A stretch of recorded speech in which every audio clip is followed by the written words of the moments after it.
সেনাপতি আসুন, যা যেভাবে খাবার পরিবেশন করেছে আমি খুব সন্তুষ্ট হয়েছি। আমি ভাবছি এখন আমার বিশ্রামের প্রয়োজন। তারা কিন্তু অতিথি আপ্যায়নে কোনো সংকোচ বোধ করেনি। আমাদের বিশ্রামের প্রয়োজন, হয়তো আমাদের জন্য তারা একটা আলাদাভাবে বিশ্রামের ব্যবস্থা করছে। হুজুর, তুমি আহমদ আব্দালিকে দেখে পাঠাও। দেখছিস, আহমদ আব্দালিকে দরবারে পাঠিয়ে দে।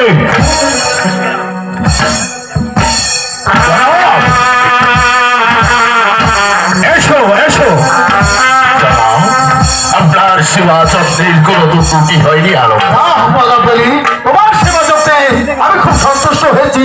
তাই এখন আমার বিশ্রামের প্রয়োজন। হ্যাঁ জনাব, আপনার বিশ্রামের ব্যবস্থা করছি। আপনি এখানে বিশ্রাম করুন।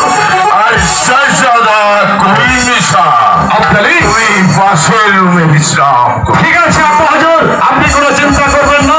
আপনি এখানে বিশ্রাম করুন, আর আমি আপনার পাশে রুমে বিশ্রাম করছি। আব্বা হুজুর, ঠিক আছে, পরীক্ষা তাই হবে। তাহলে আমি এখানেই বিশ্রাম করছি। হ্যাঁ জনাব, আপনি বিশ্রাম করুন। কোন সময় যদি কোনো কিছু দরকার পড়ে অবশ্যই আমাকে ডেকে পাঠাবেন জনাব। অবশ্যই তোমাকে দিক পাঠাবো। সালাম জনাব, সালাম।